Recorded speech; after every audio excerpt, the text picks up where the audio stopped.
A esta altura, imagino que ya muchos habrán escuchado sobre las nuevas medidas de la administración Biden para apoyar a las MIPYMES. Ya se anunciaron, pero ahora, ¿qué sigue? Ya comenzamos.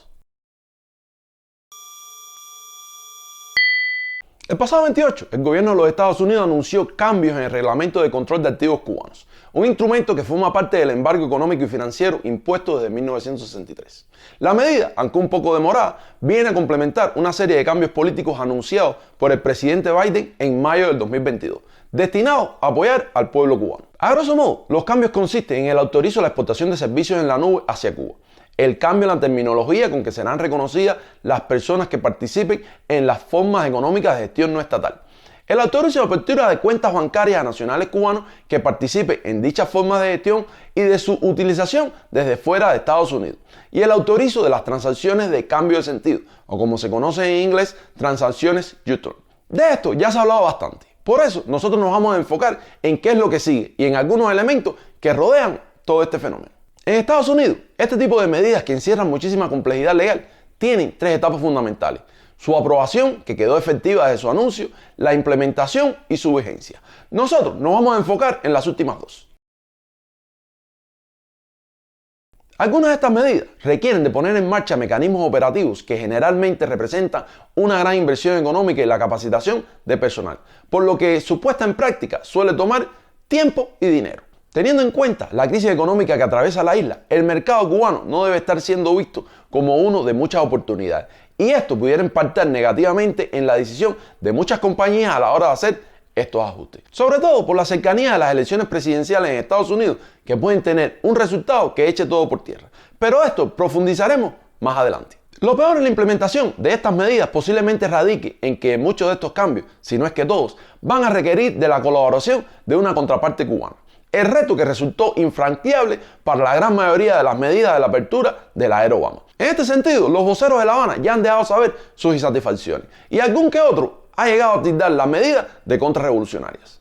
Así que con suerte veremos implementarse no las medidas que favorezcan al incipiente sector cuasi privado, sino las medidas que más favorezcan los intereses del Partido Comunista. Si hasta aquí la situación parece bastante complicada, la tercera parte puede tornarse aún más.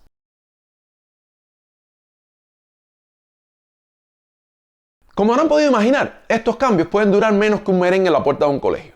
Así como la administración Biden fue capaz de hacer estas modificaciones al reglamento, las administraciones que le sucedan también tendrán la facultad de modificarlo. En nuestra opinión, esta es una posibilidad que debería contemplarse tanto en una administración demócrata como republicana. Sobre todo porque sospechamos que estas transformaciones se hayan fundamentado basándose en información falsa o manipulada, algo que pudiera ser utilizado por los que se oponen a cualquier tipo de apertura. Y aquí les va de dónde hemos sacado nuestras dudas. Déjenme hacer esta pausa un momentico, porque este video está un poco más largo de lo habitual, pero les prometo que al final se pone bueno, así que no te lo pierdas. Los reclamos de una apertura y un cambio en la política de Estados Unidos hacia Cuba han sido visibles por varias décadas y se intensificaron durante la administración Obama.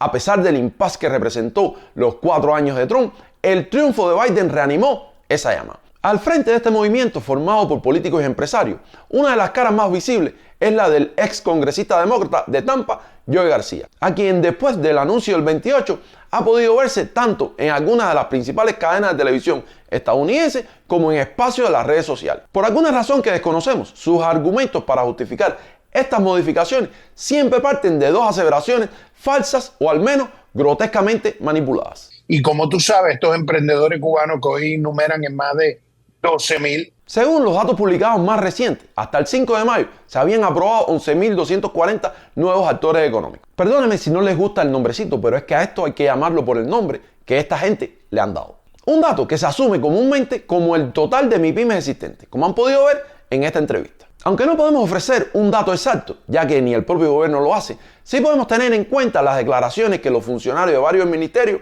han hecho. Por ejemplo, en diciembre, la viceministra de Economía, en la sesión ordinaria de la Asamblea del Poder Popular, dijo que existían alrededor de 200 MIPYMES que no habían declarado ninguna actividad y otras 100 que se habían disuelto. Ahí mismo se conoció que el 7% de las MIPYMES habían declarado pérdidas en el ejercicio fiscal del 2023. Hace solo unos días, la ministra de Comercio Interior informó el cierre de casi 500 MIPYMES por falta del servicio de pago móvil. Y la realidad debe ser peor si tenemos en cuenta que por el propio dinamismo en que estas entidades operan, Un número importante quiebra en el primer año y casi la mitad no llega a los 5. Por lo tanto, es imposible siquiera decir que existan 11.000 MIPYMES en Cuba. En relación a la cantidad de MIPYMES, otro número que se exagera es el número de trabajadores en el sector no estatal. Yo sé que no hay 12.000 hijos de dirigentes que están dirigiendo pymes que tienen cientos, sino más de 1 millón de empleados en el curso de la nación cubana que participan ampliamente en la sociedad cubana, o como cuenta propista, o como pyme, o como cooperativas independientes, o como trabajador de empresas extranjeras. Estos datos tampoco tienen soporte en la información oficial de La Habana.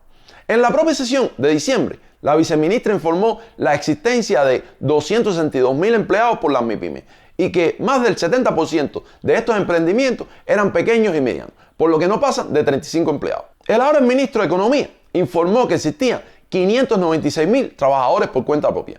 De los 4.7 millones de personas que trabajan en Cuba, estos representan poco más del 17%. Además de que según las declaraciones personales, solo el 9% provienen del sector estatal, bastante lejos del 35% de trabajadores empleados en el sector privado. Aunque debemos aclarar que esta cifra también apareció en un artículo de Cuba Debate que parece tener más relación al número de personas empleadas en el sector empresarial, ya que esto suma casi el doble. También queda muy lejos el supuesto millón de trabajadores provenientes del sector estatal. Como modo de corroboración de estos datos, podemos decir que 51% del empleo en Cuba está en el sector presupuestado, lo que suma alrededor de 2,4 millones. Y si a esto le adicionamos el 1,5 millones del sector empresarial, nos va restando poco más de 800.000. Otro dato sería que en el 2023 las MIPYMES crearon 183.000 nuevos empleos y para el 2024 se planeó la creación de 4.000 nuevos actores que deben aportar unos 50.000 más. Y si estos datos se han manipulado, espera ver lo que han hecho con el aporte económico. Se han vuelto casi 20% de la economía cubana y son en este momento, están importando más de $1 billón de dólares insumos a la nación caribeña. Entonces, según el anuario estadístico publicado por la ONEI del 2022, las formas de gestión no estatal aportaron solo el 7,7% del PIB y en 2023 su producción prácticamente se duplicó, sobrepasando apenas el 15%. Es cierto que se ha publicitado la importación por el valor de más de 1.000 millones de dólares, pero eso apenas es el 10% total importado en el año. Mucho más perjudicial resulta que las MIPYMES apenas hayan exportado el 0,2% del total de las exportaciones en un país que de por sí fue el país del mundo que menos exportó con relación a su PIB. Me pregunto, ¿qué dirían aquellos que criticaban el desigual intercambio comercial en los tiempos de la República? Volviendo al tema, las MIPYMES en Cuba aún tienen un aporte económico insignificante, porque como dijera en alguna ocasión el Gil exministro, la empresa estatal socialista sigue siendo el actor principal del diseño económico de Cuba. Desde esta plataforma hemos defendido la existencia de las MIPYMES y creemos que son un elemento importante en la transformación económica del país. Por eso nos preocupa que se pueda poner en riesgo algo positivo por, como dijéramos en el barrio, estar inflando. Como habrán podido ver, la situación es muy compleja como para que un simple pronunciamiento vaya a significar un cambio bastante importante como el que estos cambios pueden producir. El video salió un poco más largo de lo habitual, pero entendimos que valía la pena. Pero si llegaste hasta aquí, déjanos saber qué crees de todo esto en los comentarios. Si te ha parecido interesante, dale me gusta y compártelo para que le llegue a más cubanos. Y no olvides seguirnos en Facebook o suscribirte en YouTube para que no te pierdas próximos videos. Nosotros aquí seguimos, buscando Cuba.